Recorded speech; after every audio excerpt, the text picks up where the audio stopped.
sounds like, according to some of the reports out there, teams have been getting stonewalled trying to get into the top 3 of this draft. They should at this point.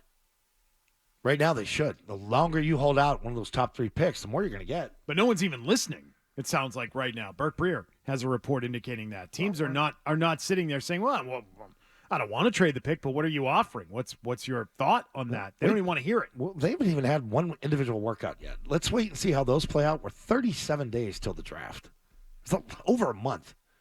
And I know it feels like it's right around the corner. We want it to be around the corner. I think that's part of the angst, is because we feel like it's incomplete. And we're waiting on the draft. We're waiting for a big trade because it didn't happen in free agency, even though you had some decent players come back. I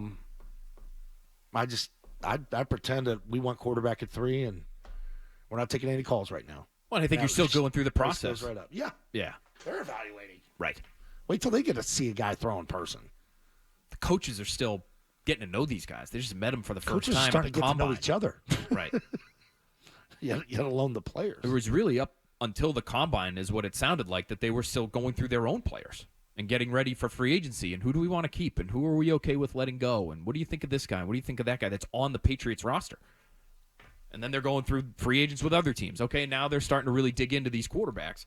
So you shouldn't be entertaining trade calls now because you're still trying to figure out if one of these guys is your face of the franchise quarterback potentially.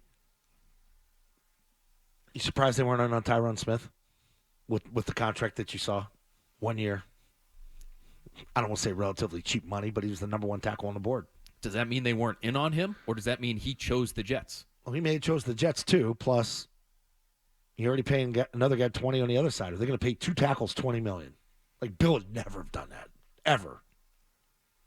Bill barely wanted to pay a tackle 12 or 13. Here's the nice thing about the Joe Burrow plan, okay? It might suck year 1, okay? We would all acknowledge that. You're probably not going to fill all of your premium position holes in one offseason.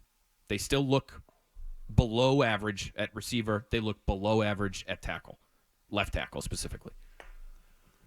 The benefit to getting that guy, if you think he's that guy, and playing him and showing the world that he's actually pretty good, is that eventually you become a destination. As much as you may feel as though Foxborough is not a destination right now, and it's not. Look at some of the teams around the league, Cincinnati included. There are free agents, high-priced free agents, that are choosing to go to the cities, the great American cities of Cincinnati and Buffalo. Why?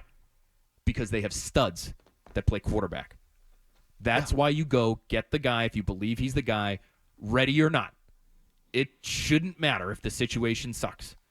And we can go through, I got a number of different names here that we could go through. Guys who played, guys who sat, guys who went to good teams early, guys who went to bad teams early. And I will say, it's generally speaking, it's better for you to go to a good team. But it can be hard to build a good team first and then drop the quarterback in. You got to hit it all those tackle spots. You're assuming that those draft picks at tackle and receiver are all going to work out. And then you're going to find the right quarterback to drop him in later. It's you got to throw a lot of darts and you got to hit a lot of bullseyes for that plan to work, as opposed to starting with the stud quarterback and going from there. 617-779-0985. Pete's in the car. Go ahead. Yeah, the other thing to pick up on what Phil's saying too is if you think the quarterback is your guy there at 3, I think you have to take him, because if you trade down and build around it, eventually you're going to have to trade those type of assets to go back up and get a quarterback. So to me, it sort of becomes a net zero gain on the picks. You know, like if you pick up 2 or 3 first round picks for that third one, you got to get tackles and receivers, and as Phil just said, you got to hit on all of them, and then the following year or 2, you're going to have to trade back up in the draft, that same type of draft capital. Well, that's what I always ask the people who want to trade out. And where's the quarterback coming from when you do this? Is it your second-round plan where you draft a guy in the second round? Is it a plan where you just wait for another day? Because you can't tell me they're not ready for a quarterback, so you can't draft one in this draft at the top of the draft because they don't have the pieces. They don't have the receivers. They don't have the tackles. They don't have the protection, right? Well, then you can't draft anybody else in this draft. So where's that guy coming from? When are you getting the quarterback? Just curious. You could get lucky. You could fall into a Dak Prescott. You could fall into a Kirk Cousins. You could fall into a Jalen Hurts or a Brock Purdy.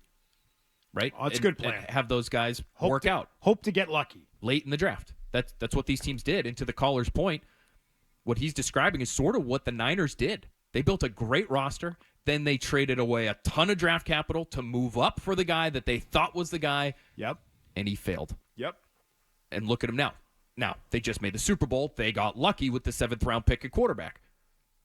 Is that a plan that you want to try to follow? Is that a replicable plan? No, Or and is they don't that have the luck? guys to do that. I'm sorry. Alex Van Pelt is not going to be the guy to do that. He's not exactly cutting edge.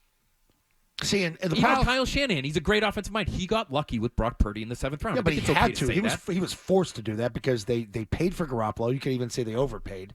They made a massive trade to try to get Trey Lance. They couldn't draft another guy high after that. Even though everybody says take a shot at the quarterback, take a shot at the quarterback. At that point, we're paying for Jimmy. We don't like him. Our trade blew up in our face. This kid's a bust. We can only select a kid lower now, and it worked out for them. Yeah, it did. Hurts was a 2nd rounder, so I mean, like. That would be more of a plan, like, for me. Like, to get the tackle or get the receiver, get a guy in the 2nd round. Or trade up high 2nd round, late 1st, get a guy. Generally Second tier. speaking, though, that's not where the starting quarterbacks come from. I get it. They come from the 1st round. So it is. Then draft him You're and play hoping him. to get lucky You again. draft him and play him. And that Eagles build took about 10 years. You know, Jason Kelsey and Lane Johnson were drafted, when Jalen Hurts was still in high school. I can't tell you Or how many, before that. I can't tell you how many people around here that I talk to, like outside this building, and I'm not talking in the Patriots building. I'm just like random people, friends. That if they're telling you got 3, they better play them or we're pissed. Like, we're not going to games. Like, you know how much this team needs? Do you have any clue how much this team needs?